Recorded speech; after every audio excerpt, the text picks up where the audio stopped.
Армысыздар. Эфирде ашық әңгіме деп болып кетсең, иә? Армысыздар, құрметті оқырмандар, кәсіпкерлер, сетевиктер және де эксперттер. Бұл сабақ жалпы кәсіпкерлерге арналады. Инфокәсіпкер болсын, традиционный кәсіпкер болсын, барлығына ортақ сабақ ретінде қабылдаңыздар. Яғни бұл жерде жүйе туралы түсіндіретін боламын. Мен постоянно жүйе құру керек деп айтып жүрем. Осы нәрсені көп кәсіпкерлер офлайнда жұмыс жасаған кәсіпкерлер көбінесе түсінбей жатады. Осыны түсіндіру үшін осы сабақты түсіріп қойдым. Негізі бұл сабақтың өзін кейбіреулер мастер-класс қылып, жаңағы интенсив қылып қымбатқа сатады да, мен просто бұны қайырымдылық ретінде түсіріп жатқан сабағым деп түсініңіздер. Уақыттарыңызды бөліп бір 20 минутыңызды қиып тыңдасаңыз, өз қысқа нұсқа тез түсіндіремін мен. Тыңдаңыздар, кеттік. Енді өзімді таныстыра кетейін, танымайтындарыңызда болуы мүмкін. Есімім Жәмила Оразбай қызы. Жалпы кәсіп саласында онлайн кәсіпте, офлайн кәсіпте общем 15 жылдық кәсіпкермін. Ал осы инфобизнес әлемінде 5 жылдық тәжірибем бар. Яғни онлайнда кәсіпкерлердің бизнесін жүйелеуді, оқыту және бірге бір қызмет көрсету бойынша ментор, продюсер болып жүрген жайым бар. Ал енді кеттік. Жүйе деген не жалпы? Жүйе деген барлығын бір арнаға тоғыстыру деген сөз ғой. Жүйе бірдің басы, бірдің аяғы емес. Кез келген нәрсе жүйемен ғана жүзеге асады. Ол үшін не болады? Бірінші мақсатын қояды адам өзінің, содан кейін стратегия құрады. Бірінші мақсат болғаннан кейін барып стратегия құрылады. Сосын ол стратегияны жүзеге асыратын команда болады. Командамен біз процессті жасаймыз, иә, бір жұмыс барысы болады. Сосын оны біз нарыққа сәйкес маркетингпенен жүзеге асырамыз. Және де сіздің өніміңіз болсын, қызметіңіз болсын, сол нәрсені жүйелейміз да, оны апарып не істейміз? Анализ жасап, талдау жасап, сатамыз, нарыққа шығарамыз. Міне жүйе деген нәрсе осы. Ол деген бір ғана адамның қолынан келетін тірлік емес, соны жеткізгім келеді да. Мысалы, кейбір адамдар кәсіпкерлер айтады, ой, менде бір есемем бар, парақшама видео салып жатыр, бірақ нәтиже жоқ дейді. Ой, мен бір таргетолог алып едім, сол таргетологқа ақшамды бердім, что-то адам келмей жатыр, келсе де сатып алмай жатыр дейді да. Бұның бәрі неге? Кінә кәсіпкерде де емес, кінә жаңағы таргетологта да емес, есемемде емес. Олар просто өзінің ғана жұмысын жасап отыр да, олар жүйенің бір ғана пұшпағын илеп отыр, қазақша айтқан кезде. Бір терінің бір пұшпағын ғана илеп отыр да. Біз теріні полный жаңағындай кәдеге жарату үшін ол терінің әр пұшпағын әркім илеп, соңында не әдемі киім тігетін мата сияқты бір халге келтіру керекпіз ғой. Тура сол сияқты сіздер бір терінің пұшпағын илеген ананы бір алып, мынаны бір алып отырсыздар да, полный теріңіз жаңағы кәдеге жарамай жатыр. Қазақша жалпақ тілмен түсіндірейінші. Вот осылай нәрсе. Енді қарап отырыңыздар, ары қарай. Қателік неде? Қателік үлкен жақтан мынандай қателіктер бар. Бірінші, позиция дұрыс емес. Парақшаңызды ашқан кезде сіздің жарайды офлайндағы салоныңызға, не болмаса рестораныңызға, не болмаса жаңағы клиникалық кабинетіңізге барған кезде процесс, позиция көрініп тұрады, иә, бұл не істейтін адам деген сияқты. Ал енді сіздің онлайн парақшаңызға, онлайн дүкеніңізге адам кірген кезде сіздің кім екеніңізді, ол жердегі сіздің жұмысыңыздан көру, ол жердегі сіздің кім екеніңіз, сіз басқаларға не бере алатыныңыз анық көрініп тұру керек, жазылып тұру керек. Міне бұл позиция деп аталады. Бұл позицияны да біз сізбен сөйлесіп, разбор жасау арқылы біз сол жерге дұрыстап жазуымыз, бұл өте маңызды. Бұл бірінші этап. Одан кейін контент. Контент деген әшейін просто так видеоны салып түсіре беріп, қоя беру емес, сала беру емес. Контенттің өзінің түрлері бар. Жеке тұлғалық контент, яғни жеке брендін қалыптастыруға адамның кім екендігін адам ретінде танытатын контент, маман ретінде танытатын эксперттік контент, және де сіздің қоғамдық контент деп айтамыз, иә, жаңағы социальный эксперимент деп айтамыз. Әртүрлі назар аудартып адамдардың жаңағы қаралымын көбейту үшін жасалатын контент болады. Просто просмотр үшін, аудитория жинау үшін жасалатын контент болады. Контенттің түрі өте көп. Жаңағындай блогерлік контент болады, өзіңіздің күнделікті өміріңізді салсаңыз болады, трендтар болады, оның барлығы контент болады. Бірақ соның ішінде ол сатылым алып келетін контент болады. Солардың барлығы аралас болған кезде ғана сіздің жеке брендіңіз қалыптасады, және де сізде сатылым болады. Просто адамдар қызығып, аха деп қарап күліп өте шығатын емес. Сізден нақтылы сенім орнатып, сізбен жұмыс жасауға, сіздің өніміңізді, услугаңызды сатып алуға сенетін адамдар қауымы көбейеді. Яғни сенім қалыптасу керек. Үшінші қателік не? Сенімнің жоқтығы. Яғни кейбір кісілер өнімін, продукциясын топырлатып салып қояды, қызмет процесін салып қояды, бірақ ол жерде адамдар кімге сенеді? Бұның артында кім тұр деген сұрақ туындайды да. Сол үшін сол жерде нақтылы эксперт, яғни дәрігер болса дәрігер, жаңағы кім еді, косметолог болса косметолог, нақтылы өзінің сол саланың маманы ретінде, эксперт ретінде көрінуі шарт, маңызды. Яғни адамдар сіздің қызметіңізге емес, сіздің өзіңізге сенім арту керек. Әсіресе мына денсаулық пен сұлулық бет адамның ойнайтын заты емес қой. Сол үшін сіз өзіңіз сенімді түрде гарантия беріп, өзіңіз тұлға ретінде көрінбесеңіз, бұл парақшаға адам келмейді. Келсе де ол не істейді? Сенбейді, сізге кетіп қалады деген сөз. Сосын енді менің жүйем, жалпы қалай жүйелеймін мен бизнесті? Үлкен жақтан мен 4 қадаммен көрсетейін, иә? Негізі бұл әр қадамның ішінде қадамдар бар, ал үлкен жағынан қандай 4 қадаммен сізді мен аудиторияға танытып, сенімділігіңізді арттырып, тұрақты жүйелі жеке брендіңізді қалыптастыруға негіз қалап беремін. Бірінші, сіздің позицияңызды анықтаймын. Сіз кімге қандай нәтиже бересіз? Және негізі неге сізге келу керек? Именно сізге келуге не себеп деген сияқтыларға жауап беретін дүниені біз жазуымыз керек. Мысалға, мына жерде мен эксперттер мен кәсіпкерлерге Инстаграм арқылы клиент әкелетін жеке бренд продюсермін ба? Бұл менің позициям. Түсінікті ма? Сол сияқты сіздің де позицияңызды анық, айқын тұру керек. Бұл жерде не болады? Ниша деген сала, иә, сіздің салаңыз. Сосын сіздің құндылығыңыз бен нәтижеңіз, до и после кімдерге қандай нәтиже бердіңіз? Мысалы, адамдардың отзывтары просто так сала салады, олай емес. Мысалы, сіздің бір пациентіңіз жазылған болса, соны сіз өз аузыңызбен айту керексіз. Мен қалай жаңағы осыдан 5 жыл бұрын маған алдыма осындай бір пациент келді, ол кездегі халі мынандай болған, содан кейін мен мынандай процедуралар арқылы, осындай ем шаралар арқылы ол кісінің осынша уақытта аяғынан тұрғыздым деп айтып, сол аралықта сіздің пациентіңіздің отзывы қосылатын болса, міне нағыз кейс деген сол. Сөйтіп, оның да өзінің салу жолдары бар, мысалға. Сонда сенім қалыптасады деген сөз адамдарға, дұрыс па? Аудиторияңыздың проблемасын, мысалы, сіз кімнің қандай проблемасын шешесіз? Вот сол нәрсені анықтауымыз керек, жазуымыз керек біз. Сосын бәсекелестеріңізден қандай артықшылықтарыңыз бар? Сіз сияқты дәрігер, сіз сияқты косметолог толып жатыр. Именно сізді таңдау үшін сіздің бір фишкаңыз, артықшылығыңыз болу керек қой. Вот сол нәрселерді жазып, біз дұрыс позиция құрамыз ең бірінші. Одан кейін біз контент жүйесі, контентті жүйелейміз. Яғни менің контентімнің ең басты фишкасы, мен подкаст түсірім. Подкастымның өзі бөлек услуга әдетте, мысалы, Жанар Байсеміз деген кісілердің подкасты, мысалы, 2 миллионға просто подкаст түсіріп, рейсқа шығарып берген үшін 2 миллион сұрайды. Неге? Потому что оларда аудитория мықты, үлкен аудиториясы бар. Сол үшін сізді сол таныстыру арқылы, сөйлесу арқылы сізді кім деген адамдардың назарын аударту үшін, сіздің танымалдылығыңызды арттыру үшін жасалатын дүние подкаст деген. Ал мен жай менторларға қарағанда, мен осы подкаст деген дүниені қосып отырған себебім, сізді маман ретінде ғана емес, адам ретінде аудиторияға таныту үшін. Сол бір подкасттың өзімен ақ мен 5000 адамға дейін оқырман жинап берген кейстерім бар, мысалы. Бұл просто жаңағы осы подкастпен ғана 500 мың оқырман жинап берген. 500 мың деппін ғой, қанша? 5000 оқырман. Вот, кейс деген сол, мысалы, ол.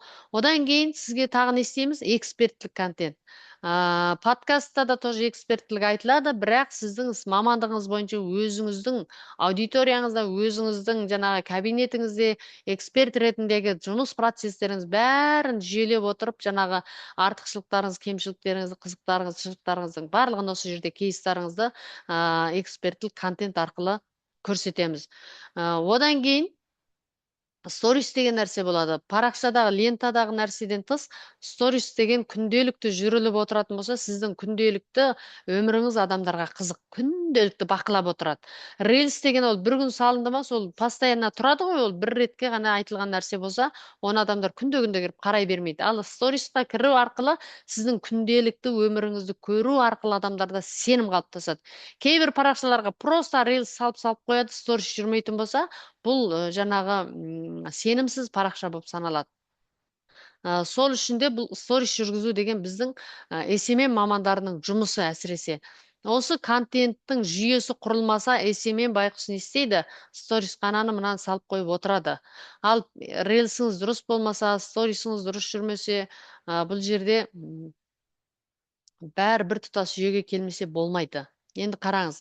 Ары қарай біз не жасаймыз? Инфа өнім дейді. Информациялық өнім. Яғни сіздің осы жылға дейінгі, осы уақытқа дейінгі тәжірибелеріңіз бар, біліміңіз бар, алған құндылықтарыңыз бар, адамдарға береріңіз бар. Мысалы, сол сияқты дүниелерді біз жүйелеп, сізді бір маман ретінде, кәдімгідей ұстаз ретінде біз сіздің бір білімдеріңізді жүйеге келтіріп, бір бағдарлама дайындап бере аламыз. Мысалы, сетевиктер болса, сетевиктерді оқытатын, командасына келген адамды оқытатын бір тұтас бір бағдарламаңыз болу керек. Сол кезде ғана сіз адамдарды өзіңізге тарта аласыз, сетевик болсаңыз.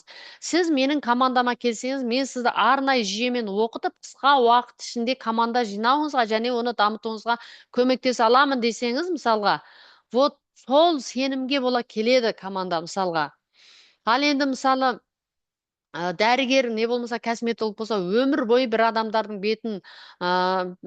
бетімен алысып массаж жасап өмір бойы емдеп отыра бергеннен қарағанда масштабқа көтерілу үшін ол өзінің шәкірттерін тәрбиелеп, соларға жұмыс жасатып, команда құрып, өзі больше ұстаздық деңгейге көтеріліп, даже өзімен жаңағы параллельно жұмыс жасайтын дәрігерлерге біліктілігін арттыруға может сіздің қабілетіңіз жететін шығар, өзіңіздің артықшылықтарыңызды үйрететін шығарсыз. Сол сияқты информациялық инфа өніміңізді дайындап беремін мен мысалға. Бұны инфопродукция дейміз, продукты дейміз, мысалы, инфа өнім деген ол өте маңызды. Сіздің бір, может, кітабыңызды шығаратын шығарсыз, курсыңыз, менторлығыңыз, жаңағы авторлық бір методикаңызды шығарғыңыз келетін шығар. Вот сол нәрсені біз жүйелеп тұрып, кәдімгідей осындай слайдпен бір мастер-класс өткізсеңіз де барлығына біз сценарий жасап тұрып сізді жасап береміз. Өніміңіздің құрылымын жасап береміз. Одан кейін төртінші сату воронкасы деген нәрсе керек. Сіз контентті салдыңыз, өніміңізді жасап алдыңыз, сататын өніміңіз бар, бірақ енді воронка деген нәрсе болмаса, адамдар қарайды да кетіп қалады. Сол үшін біз сатылым әкелетін контент арқылы сіздің жаңағы продуктыңызды, не болмаса өніміңізді, қызметіңізді сатамыз. Ол үшін бізде воронка деген нәрсе болады. Ол автоматтандырылу керек. Мысалы, контент түсірілді ма, сосын чат-бот қосылу керек. Автоматты жауап беретін бот қосылу керек. Сосын ол каждый комментарий жазған сайын адамдарға мына жақтан жауап беріп, сіздің бергіңіз келіп жатқан дәл қазіргі данный момент сатылымдағы затыңызды ұсыну керек. Сәлеметсіз бе? Сіз қызығушылық танытқан екенсіз. Біздің мастер-классқа қатысу үшін төменге дегі WhatsApp номерға өтіңіз. Не болмаса сіздің қай жеріңіз ауырады, қандай ауру мазалайды деп сөйлесіп, қыздырып әкеп сіздің соңында менеджердің нөмірін ұсынуы мүмкін да, бот деген нәрсе мысалға, ассистент деген нәрселер бар, қосып қойса болады. Өйткені кейбір адамдар мысалы контент түсіреді, адамдар қызығушылық танытып жазады, бірақ жазған жерде қалады, оған ешкім жауап бермесе, ол қызығушылығы қашады да, ол адам басқа парақшаға кетіп қалады деген сөз. Сол үшін міндетті түрде сондай нәрсені воронканы құру керек. Воронка сіздің контентіңізге байланысты құрылады. Мысалы, сіздің мақсатыңыз құрамыз дедік қой, бірінші мақсат не? Сол мақсат бойынша біз контентті де сол мақсатқа сәйкестендіріп жасаймыз. Сіз бір үлкен форум өткізу мақсатында контент түсірсеңіз, форумға шақыру болады. Сосын форумға қатысу үшін төменге форум деп жазыңыз десе, форум деп жазған бетте жекесіне барып хат түседі, жаңағы форумға қатысудың шарттары мынандай деп слайд ұсынуы мүмкін, менеджерға жіберуі мүмкін деген сияқты оны ойласып, ақылдасып құрамыз ол жерде. Сосын тегін бір өнім ұсынсаңыз болады. Егер де сізге де осындай дүние қызық болса, мен сізге тегін сабақ дайындап қойдым десең, вот міне менің қазір тегін сабағыма келіп отырсыздар, тура сол сияқты сізде бір тегін ақпарат берсеңіз болады. Бұл адамдардың сізге деген сенімін одан сайын қалыптастырады. Сіздің кім екеніңізге сәл де болса эксперттің көзі жетеді деген сөз. Мысалы, сізде қазір мен анау рилста көргеннен қарағанда әлде қайда бір жақынырақ танып жатырсыз. Мынаның сөз саптау мынандай екен, мынау былай түсіндіреді екен. Ертең оның білімін сатып алсам, маған түсіндіре ала ма, жоқ па деген сұраққа жауап аласыздар дегендей. Бұл заты бізге не берейін деп жатыр деген нәрсені түсіну үшін. Содан кейін жаңа ұсынысыңыз болады, сосын ары қарай өзіңіздің қалаған менторлығыңыз ба, қызметіңіз ба, соны сата аласыз деген сөз. сату воронкасын құрамыз, құрылу керек. Яғни жүйе деген осы. Енді оны жүйелеу үшін кімдер керек? Осы жерде көп адамдар ойлайды. О, жүйе дегенді түсінбеген кезде сіздер болдыңыздар. Мысалы, SMM-ге тапсырып қойып қарап отырдыңыздар, таргетке тапсырып қойып қарап отырдыңыздар. Таргеттен келген адам парақшаңыздың несінде контент ештеңе жоқ болса, сенімділік тудыратын нәрсе жоқ болса, таргеттен келген адам қарайды да, дейді де кетіп қала салады. Ой, мынау өзі жырғап отырған нәрсе емес екен, көретін ештеңе жоқ екен дейді да.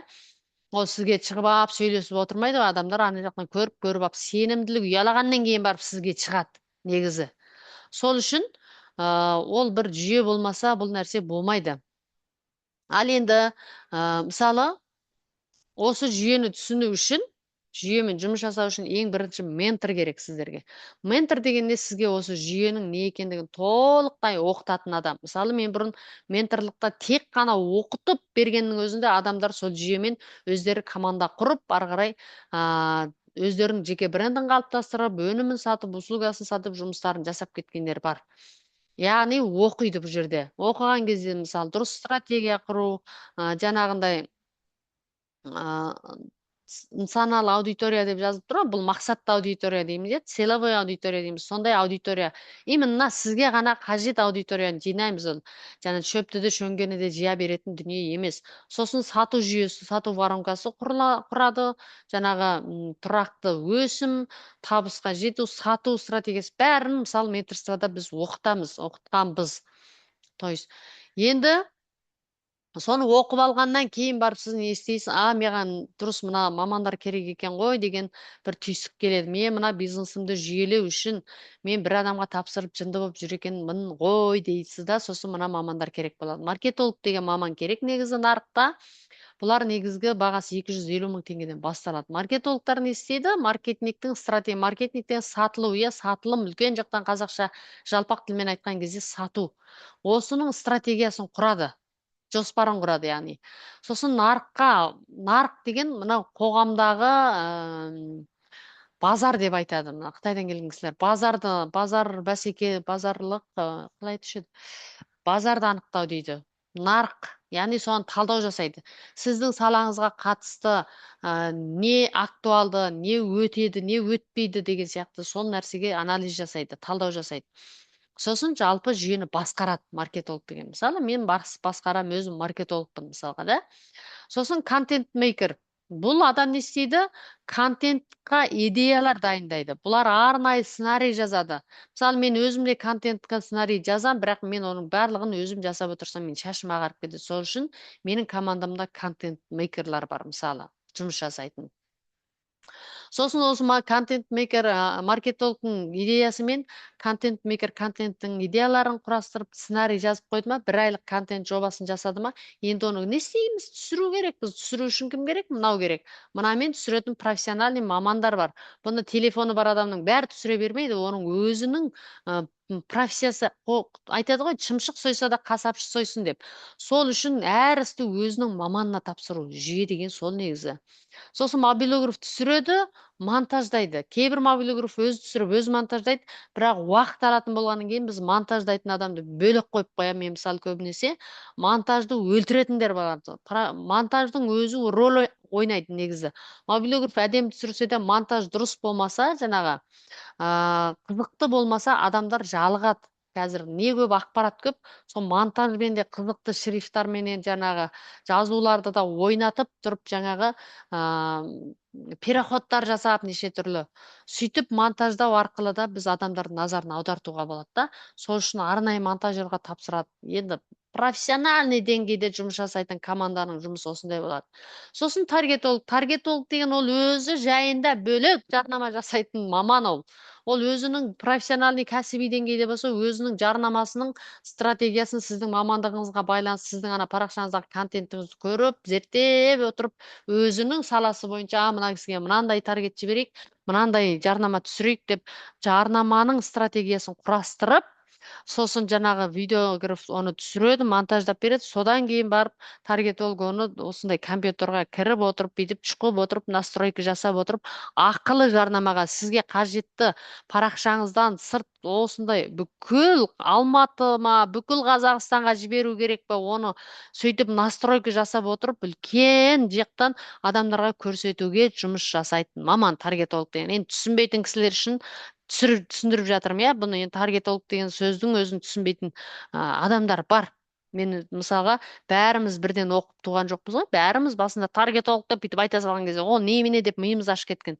Сол үшін мен ашып отырып түсіндіремін. Таргетолог деген сөйтіп үлкен жақта жарнама жіберетін маман. Ол өзінің сол қызметі үшін ақысы сондай міне. Ал таргетке жарнама жіберетін болсаңыз, жаңағы видеоны түсіртесіз, анау сценарийді өзі жазып берсе, оны монтаждатасыз тағы да. Содан кейін не істейсіз? Өзіңіздің картаңызды байлайсыз жаңағы компьютерға. Сайттан жібереді ғой бұл, Фейсбуктан жібереді. Фейсбуктың өзінің ақысы бар. Оған күніне $10, $20, $30 бюджетті өзіңіз қалтаңыздан шығарасыз бұл жерде. Түсінікті ма? Сөйтіп таргет жарнамасы деген сол, айналайындар. Таргет 200 мың десе, соның бәріне кіреді деп ойлайды. Бұл жоқ, бұл таргетологтың өзінің қызмет ақысы. Жаңа настройка жасап бақылап отырады. Кейбір креативтер өтпей қалады, кейбір өтпей қалған уақытында өшіріп, ақшаны дұрыстап басқарып отыратын арнайы маманға тапсыру керек. Мен таргетологпын деп ақшаны алып ап, не таргетті жүргізе алмай, не настройкасын жасай алмай, мырзып, уақытыңды жеп, ақшаңды жеп, қаныңды ішетін талайлар бар. Сол үшін абайлау керек ондайлар. Жұмысын көріп тұрып алу керек. Содан кейін мен бұндайлардың бәріне алданып, шашым ағарып, төбем тесілген адаммын мен осы күнге жеткенім. Сол үшін мынаның бәрін өзім оқып ап, өзім жасайын деген тоже болмайды. Кейбіреулер сөйтіп шатасады. Мен өзім видео түсіріп үйреніп, өзім таргет жасап үйреніп ап, мына ақша өзімнің қалтамда қалмай ма деп мыстансып жұмыс жасаймын деп минусқа кеткен кәсіпкерлерді де көргеміз. Ол енді білместік қой, енді білмеген ушы еді деп. Әрісі өз маманына тапсыру керек. Мына команданы жинап жұмыс жасатудың өзі үлкен жаңағы білім, былайша айтқан кезде. Сосын жаңағы есемен маман, жаңа сіздің алып ап, 200 мыңға алып ап, бүкіл жұмыс тапсырып қойып отырған есемен маманыңыздың жұмысы жаңағы бүкіл жұмысты парақшада әдемілеп көрсету. Болды. Жалпақ тілмен айтқанда осылай. Сторисқа салып, парақшаға салып, оның салатын уақыты болады, салмайтын уақыты болады. Анализ жасау керек, нарыққа анализ жасап, бұда енді өзінің шамасы келгенше осы нәрселерді идеясын қосады өзінің. Сөйтіп, сторис жүргізіп, адамдардың сенімін қалыптастыруға жұмыс жасайды бұл адам. Содан кейін IT мамандар болады. Олар не істейді? Жаңағы чат-бот, техникалық жұмыстарды жасайды бұлар. Жаңағы бот қосып беру, сайт жасау керек болады кейбіреулерге. Кейбір кәсіпкерлерге CRM деген нәрсені орнату керек болады. В общем, полный бизнесті автоматтандырам десе, осы IT маманның көмегіне жүгіну керек болады. Оны алады да біз есемемге айтамыз, сен бот анандай жауап беретін бар екен ғой, соны қосып бересің бе десе, жоқ дейді. Кейде таргетологтар қосып беріп жатады, енді әркім әрқалай сұрау керек. Просто сіздер осыларды түсіну керексіздер. Түсіну керексіздер, осылардың керек екен. Мына бетті прям суретке түсіріп алыңыздар да, сақтап алып, сосын ана адамдардың іздеген кезде де сіздерге кішкене жүйе түсінікті болу үшін. Сосын жаңағыдан бәрінен айналып келген кезде соңында менеджер деген нәрсеге өтеді. WhatsAppқа келеді ғой адамдар. Сол кезде өзіңіз отырып бәріне бірдей жауап беріп отырмаңыз. Кәсіпкер өйтіп отырса өмір өтіп кетеді. Сол үшін не істейсіз? Сол жерге сату маманын қою керек. Кәсіпкердің өзі сата алмайды, мен сіздерге айтайын. Өйткені сіздер сатушы емессіздер, сіздер кәсіпкерсіздер. Сіздер өзіңіздің ісіңіздің маманысыздар. Сол үшін сату мамандары болады арнайы. Соларға бересіздер. Сондай WhatsAppқа жауап беретін сату менеджерін қойып қоясыз. Ол WhatsAppпен сөйлесіп, айлық алып, айлыққа сатылымнан процент алуы мүмкін. Кейбіреулер онлайн сатып берем десе, айлық төлемей сатылымнан процент берем деп келіссеңіздер болады. Міне мен сіздерге жүйені түсіндіріп бердім. Жүйе деген осы, жандарым. Осыны түсінсеңіздер ғана болады. Ал енді продюсер деген болады мамандардың ішінде. Бұл сол осындай командасы бар дайын адамдар. Мысалы мен ұқсаған деп па? Мен сияқты. Мысалы жаңағыларды есептеңізші. Жаңағыларды есептеген кезде жеке-жеке есептейтін болсаңыз 1 730 000. Бұл енді орташа баға. 2 миллион шығып тұр, иә, мына жерден былай да былай. Сіз оның бәрін жан-жақтан құрап алып, олар уақытымен жұмыс жасап, мынаны басқарып, бақылап отыруға сіздің терпенияңыз жете ме, жетпей ме деген әңгіме тағы да бар. Шашыңыз ағарып, жүйкеңіз жұқарып, бұл бір ретке құрған команда жаңағы атып әшейін сықитып жасап бере қойса жақсы, конечно. Ал жасалмай қалса ше, тоқтап қалу керек па сол жерде? Жоқ. Қайтадан команда құрып, қайтадан жұмысыңызды жалғастыруыңыз керек. Осыны жүйені қойып алатын болсаңыз, сіздің онлайндағы, офлайндағы табысыңыз онлайнда 2 есе, 3 есе, тіпті одан да жоғарыға шексіз кете береді. Сол кезде мына мамандарыңыздың да сапасын арттыра бересіз, таргетке бюджетіңізді де көбейтесіз. В общем, мына неге бөлетін, маркетингқа бөлетін ақшаңызды жоқ дегенде 5 миллион ақша бөліп қою керексіздер ғой негізі кәсіпкерлер. Әдетте арендаға ақшаны бергенде аямайсыз, қызметкер алсаңыз аямайсыз, тауар сатып алсаңыз ақша аямайсыз офлайнға келгенде. Ал онлайнға бюджетке ақша бөлуге келген кезде бейтеп қаласыздар да, осы жерлеріңіз енді құртады сіздерді. Егер де нарықты түсініп тұрсаңыздар, онда смело. Қайда қалмаған 2 миллион давай лақтыршы дейсің да, жаңағы нәтижесін күтіп отыра бересің. Ал енді продюсер деген болады, ол дайын өзінің командасымен кеп жүргізіп бере салады. Өйткені ол сенімді да олардың адамдары. Ол өз орнына қойып, қана сізбенен продюсермен ғана сөйлесіп, сіз кәсібіңізді тапсыра салсаңыз болады. Олардың өзінің қызмет құны 500 мың, 1,5 миллион. Ана кәсіп қызметкерлеріне бөлек төлейсіз деген сөз ғой. Оларда мысалы, в общем, командамен ортақ келісе салуы мүмкін, 1,5 миллион, 2 миллион деп мысалы. Мен тура сондай маманмын. Мысалы, қазір мен 1,5 миллионға полный под ключ дейді ғой, полный алып, кәне бір айға жүргізіп жүйеге қойып беремін. Одан кейін ары қарай дальше керек па, керек емес па, оны өзі шешеді. Біз бір айда результат көрсетіп береміз деген сөз. Міне, әңгіме қайда жатыр? Сол егер де сізге осындай дүние керек болса, қызығушылық болса, ары қарай тағы да не керек, сен не жасап бересің, көрейікші дейтін болсаңыздар, менімен сөйлессеңіздер болады. Мен енді көбінесе адам бір айда әшейін нетіп кете салмайды ғой, жүйеге түсіп кете салмайды да. Сол үшін біз 3 айға алып жүрміз қазір. 3 айға алып жүрміз. 1,5 миллионнан, бір айда 1,5 миллионнан болғанда 3 айда қанша болады? 3 айда 4,5 миллион ба? 4,5 миллион болса, мен сол 3 айға бір жолда 3,5 миллионға алып жүрмін. Алып жатырмын қазір жеңілдікпен. 3 айға толық бірден төлейтін болса, 3,5 миллион. Ал бөліп төлеймін десе, 1,5 миллионнан 3 айға жұмыс жасаймыз негізі. Ұзақ уақытқа келісіп жасаған жақсы да, келісім шартпен. Ал өйтпейтін болса, бір айдан кейін ол өзі қалағандай нәтиже болмай қалса, ол жерде тоқтап қалса, ана ақшасы да далаға кетеді, біздің де жұмысымыз жаңағы нәтижесі қалса, бізге де қызық емес та ол нәрсе. Содан кейін жаңағы ол кісінің сіздің именно маркетингқа деген сеніміңіз жоғалып кетеді. Сол үшін бұл онлайндағы жұмысты бастадың ба, бастаған соң тастама, наоборот, ай сайынғы бюджетті көбейтіп отыру керек та. Сол кезде ол еселеп әкеледі.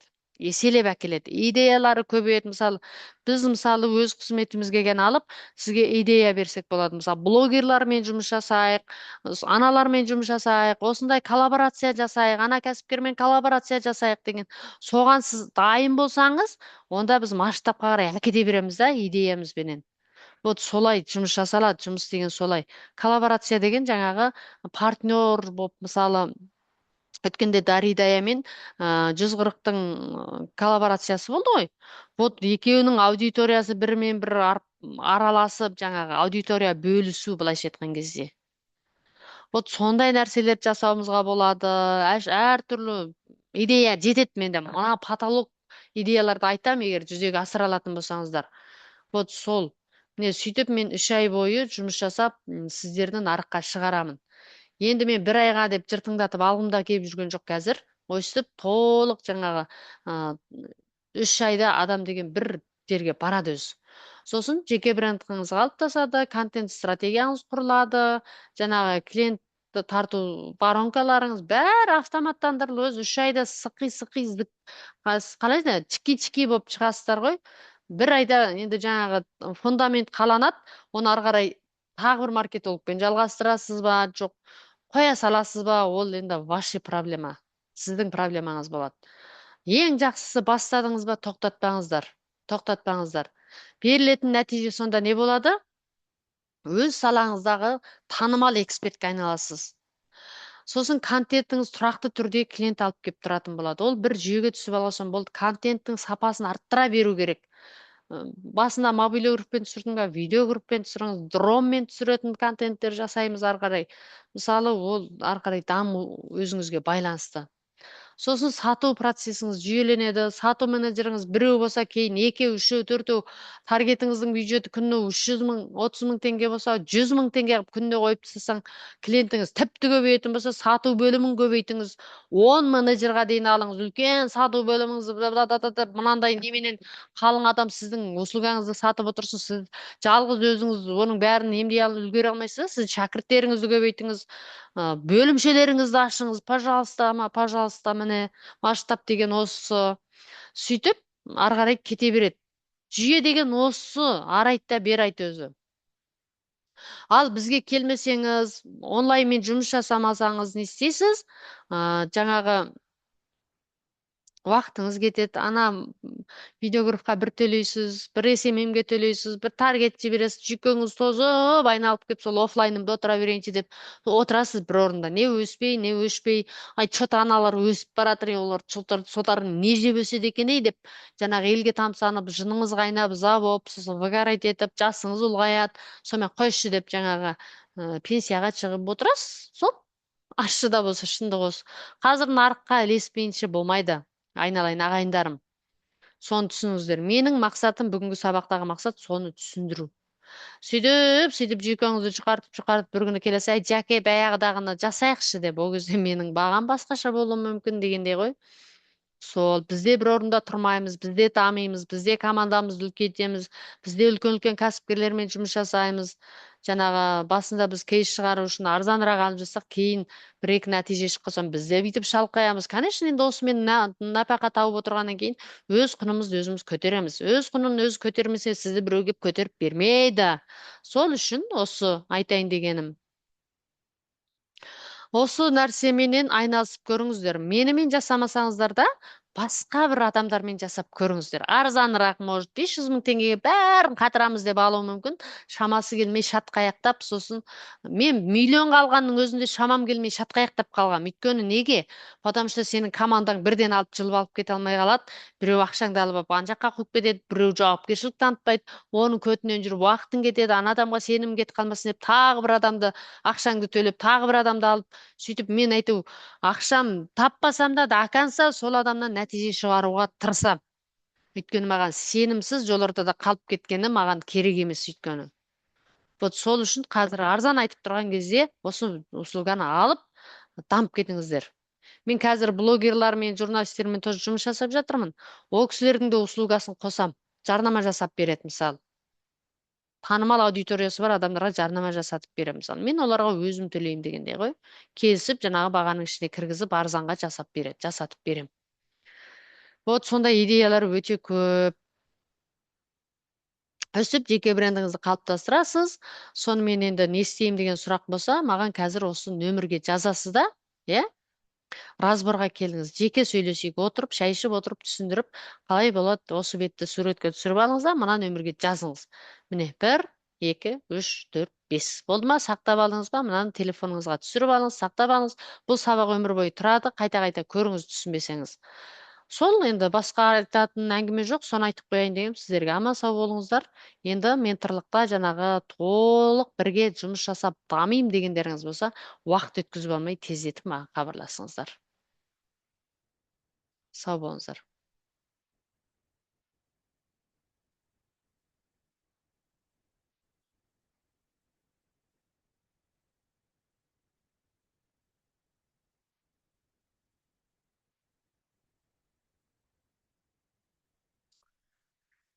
Так, мына жерін тоқташы дейік.